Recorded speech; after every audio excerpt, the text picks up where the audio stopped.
Alright, so hey everyone. Today I want to take a look at the dead zones for Resident Evil 9 Requiem. This is being demonstrated on the Xbox Series X in case it differs on other platforms. But to get into it, both the movement and the camera dead zones are 25% radial dead zones by default.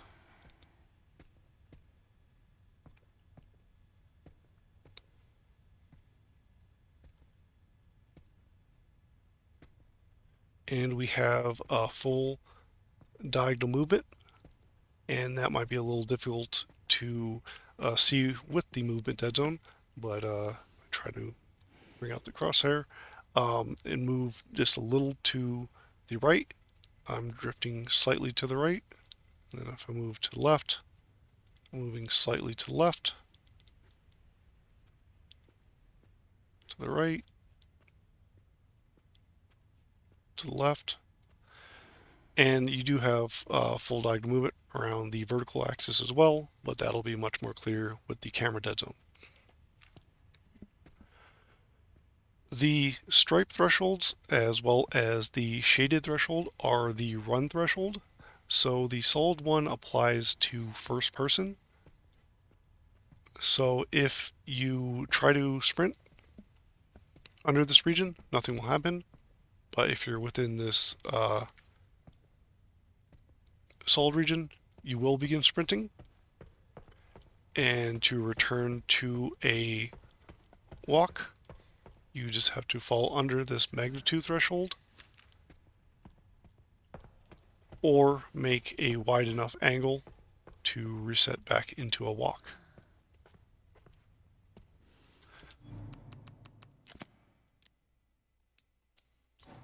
In third person, you can see that you're able to sprint anywhere as soon as you break outside of the dead zone. And one advantage over the first person is simply that you can sprint backwards and to the sides. You can sprint in any direction. However, without this magnitude threshold, you can't return to walking. You have to fall into the dead zone and begin walking again, or ready your weapon to return to a walk. The dashed line represents the turnaround threshold. So at least on Xbox, when you press the B button, you should turn around, but if you're above this threshold, you won't, and if you're below it, you will. The map cursor dead zone is the same as the movement dead zone. It's a 25% radial dead zone. And the main important thing to pay attention here is the starting speed. The curve is not scaled to the dead zone for the map cursor, so the starting speed will be different between the dead zone sizes. So this is about the speed that we have here. But otherwise, we have full diagonal movement, same as with the movement dead zone.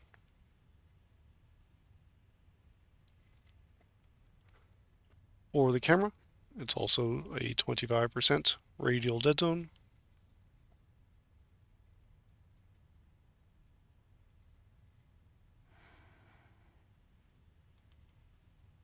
With full diagonal movement. And you can see that if I bob right around this vertical axis, that's being reflected quite clearly in camera movement.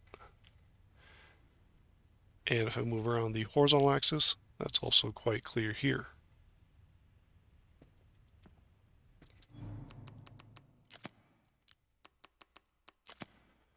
Now, Resident Evil 9 offers dead zone and curve options, which I believe is a first for the series. But it also offers a really cool interface that shows your stick position as well as the output, at least for the right stick. The left stick only shows the input, and the movement curves are a little unintuitive, so it makes sense that they're not demonstrating those. But you can see that the white node is the input stick position, and the yellow node is the output. And within the dead zone, there is no output. It's perfectly centered. But when we move outside of this, you can see exactly the direction and magnitude of that output position. So this display really does exactly what I'm demonstrating. So there's really it's pretty redundant for me to demonstrate this. And you can see that I'm using a linear curve here, and you can see that the curve even lights up where um, you are along it. The one thing that's not demonstrated is you can see that my thumbstick can move beyond this circular maximum, and the game is simply ignoring that. And that's a good thing. That makes it so that um, your maximum movement speed is the same on any direction. But anyway, we'll get back to the curves in a little bit. But looking at the maximum dead zone sizes,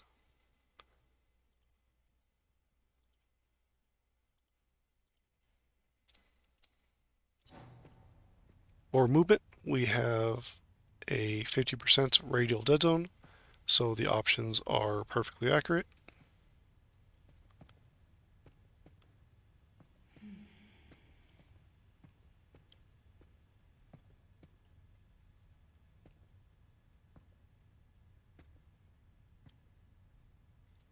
And we still have full diagonal movement, a little difficult to see with the movement dead zone still.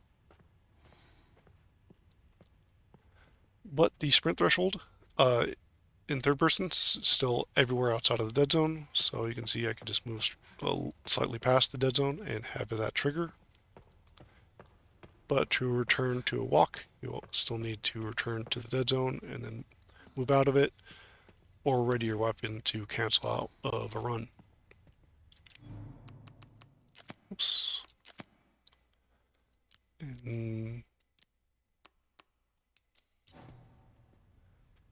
And for first person, we can see the magnitude has scaled with the dead zone. So if I try sprinting here, nothing happens. But if I'm in the dark shaded region, begin sprinting, fall under the magnitude threshold, you return to a walk. And if you make too large of an angle, you return to a walk. The dashed turnaround threshold does not change with the dead zone size. So at this dead zone size, as soon as you exit uh, just along the vertical axis, you can immediately turn around. But otherwise, if you're above it, nothing happens. And if you're below it, you turn around. For the map cursor, it's also 50% radial. But pay attention to how much faster the starting speed is compared to the default 25% dead zone. The curve here is a sort of S curve, but since it's not scaled, you start very deep into the curve. So you start much faster than you would if it were properly scaled. But otherwise, we still have full diagonal movement with this map cursor. For the camera, we also have a 50% radial dead zone.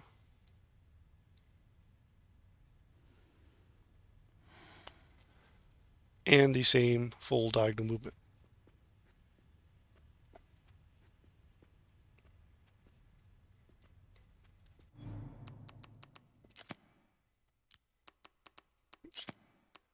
So I'm going to demonstrate the minimum movement dead zone first.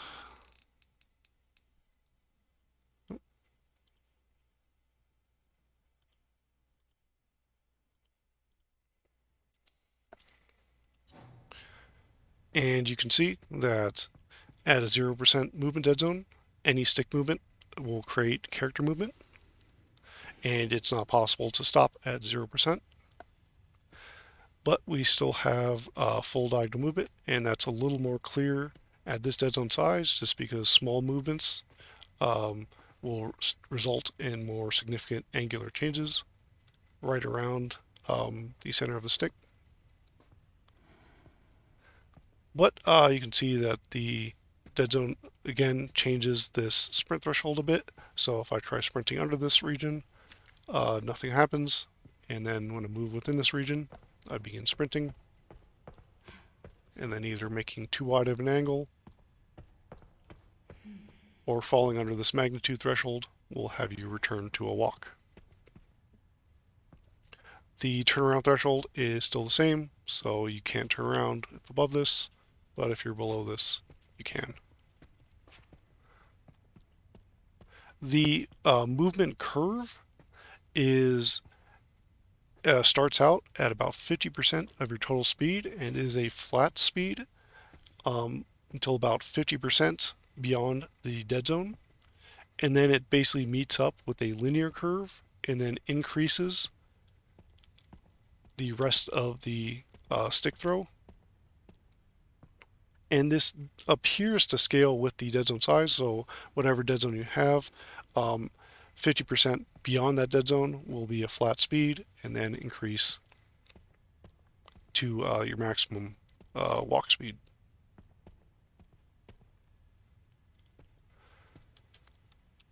For the map cursor, you can see now that it is a 0% dead zone, but moving right around the non-existent dead zone moves the cursor extremely slowly, and that S-curve is fully expressed here. So the curve starts out very slow and then builds up faster in the middle and then tapers off near the end.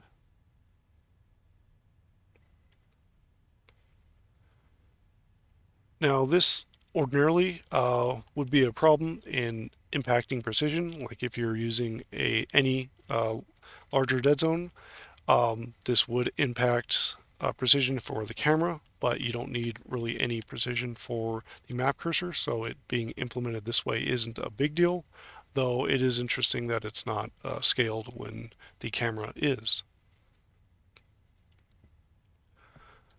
But looking now at the minimum camera dead zone,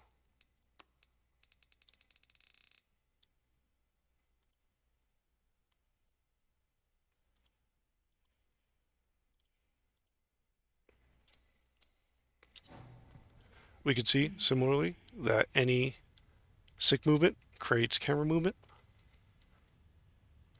and we still have the same full diagonal movement that we've always had.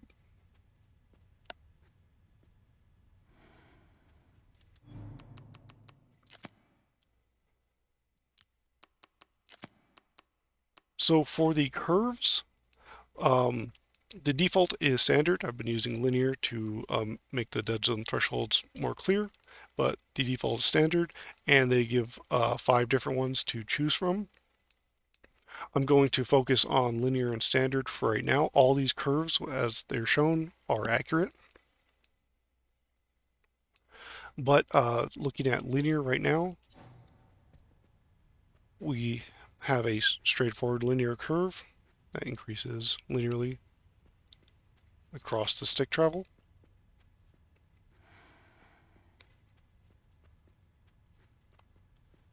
And I'm going to make about 20% circles just to compare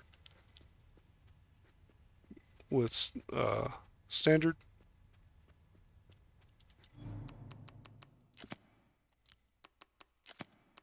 If we look at standard, it starts out much slower and then builds up to the same maximum at full stick tilt.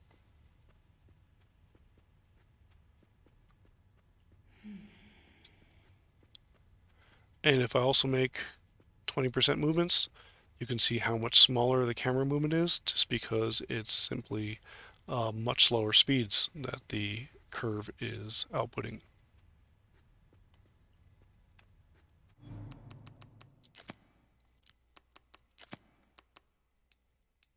We can see here that linear at a 0% dead zone, the input is equal to the output, so the white node and the yellow node are completely overlapping. But with standard, we can see that the output lags significantly behind the input until they meet up at full tilt. For smooth, we can see that the starting movement is faster, or the output is faster than the input, so this is faster than linear. And then the beginning or the middle of the curve has a much shallower slope where the input overtakes it, and then they meet up at the end. Original seems to start somewhat linear, but has the same shallow slope in the middle, and then steeps up rapidly at the end. Original just seems like a more extreme version of smooth. And analog is always faster than your input.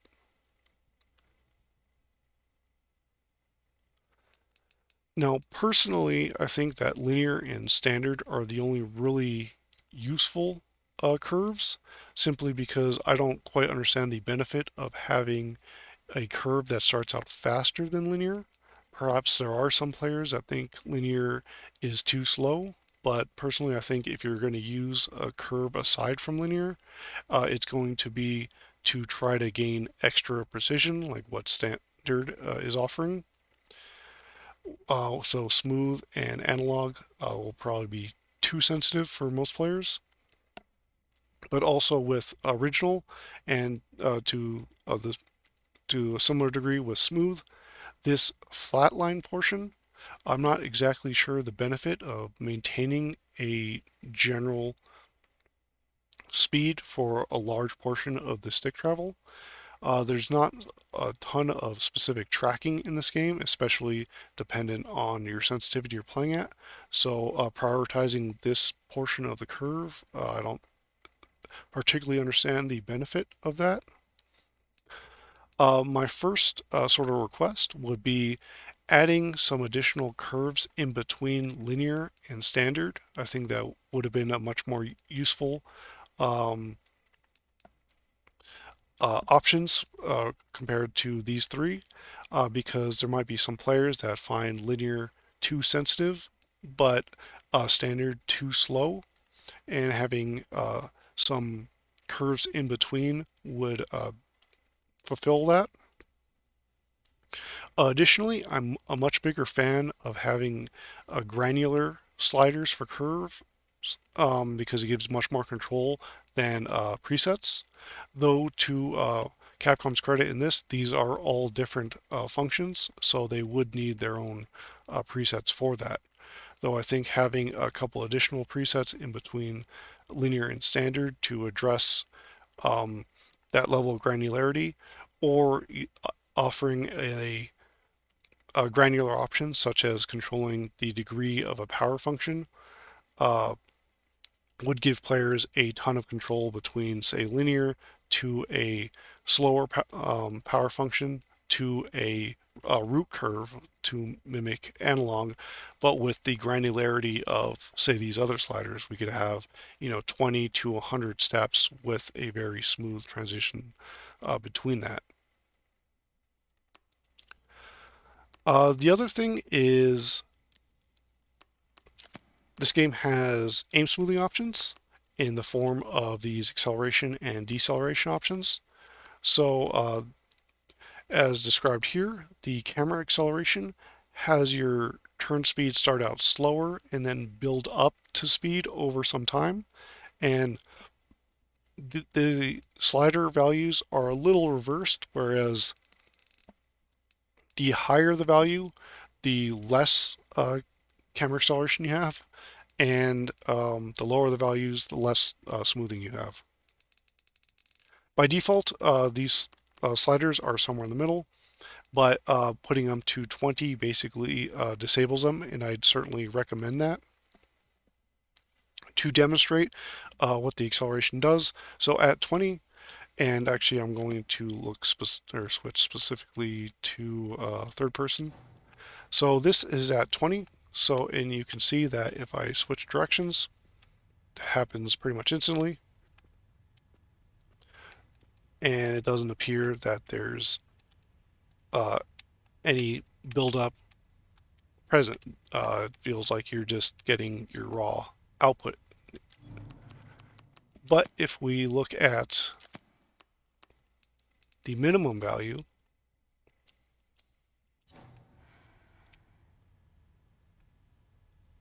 you can see that when changing directions, it stops for a second and then builds up over time. And actually, I'll move back into first person because first person does have smoothing regardless. So yeah, you can see it quite dramatically here, where when I change direction, there's a very delayed buildup, and that's it starting out slower and then building up to the maximum speed. And looking at the reverse of this, camera deceleration, what this does is when you release the stick and center it, basically it's the opposite. It'll maintain your speed and then slowly move to the slower speed you've selected. So you could have, if you're using a dead zone, completely stop moving and it would have still continued moving beyond that. That's actually a quite rare implementation, at least that I've seen. Even games with very heavy camera smoothing, acceleration in this case, um, when you enter the dead zone, it will completely cut your speed instantly. So by default, these options are somewhere in the middle. And I think it's better that you max them out to 20 because smoothing can make your movements feel very sluggish and less responsive. And having them at max reduces that. It doesn't seem like there's any input latency here, but smoothing can make it feel like your game is just unresponsive. Part of me bringing this up though is first person seems to have um, smoothing applied or more smoothing applied than third person. So if I do switch back to third person, again, like this is out at 20, and you might not be able to see it, but it can switch directions instantly. But if I move back to first person at 20,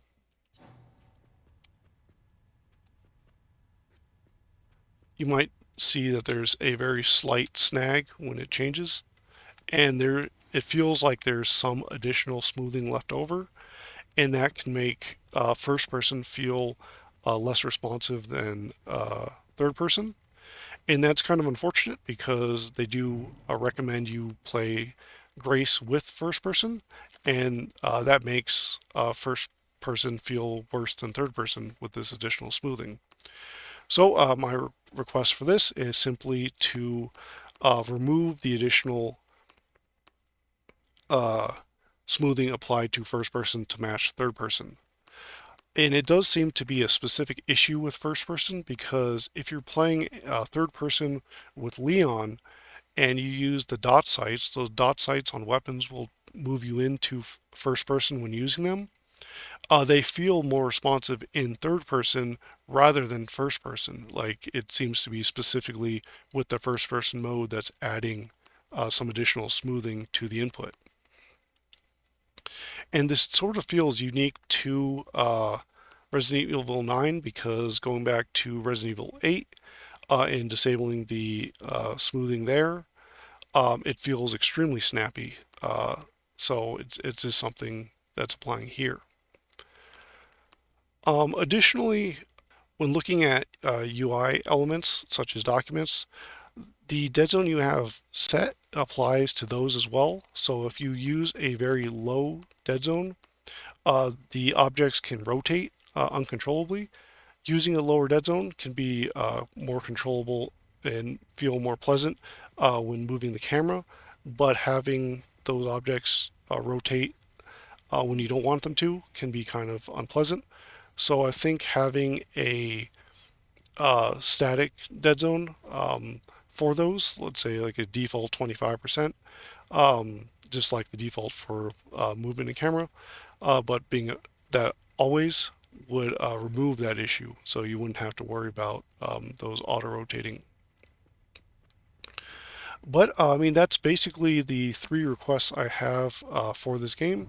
Is one, to add additional curve options, either a few extra presets in between linear and standard, or switch or add a granular curve option to allow smoother customization of this. Remove the first person uh, additional smoothing, and have a set dead zone for the uh, interactable documents. Now, sensitivity is a little less important, but the X and Y axis sensitivity sliders are weighted the same. So if you set them the same, they're going to be the same. I have them set here and they're the same. And so looking up and down is the same speed as left and right. Additionally, the aiming speed as well as the normal gameplay speed sliders are the same. So if you set them the same, they are the same sensitivity. The sort of exception is for when you're using scopes for sniper rifles. That seems to be about 43% of the aiming sensitivity specifically. But yeah, that about covers things. Aside from the aim assist, the aim assist is pretty self-explanatory in this. The reticle deceleration is where your turn speed will drop when over a target, and the slider just controls the intensity of that. So 0, it basically doesn't do it at all, and 1, it drops the sensitivity by a significant amount. The aim assist option, the snap, is where when you aim down a weapon, if you're close enough to a target, it will lock onto them. The aim assist level has no effect on the snap specifically. However, when you have aim follow on, this gives you the same aim snap. So when you aim down a weapon, you'll lock onto a target, but it will also track that target.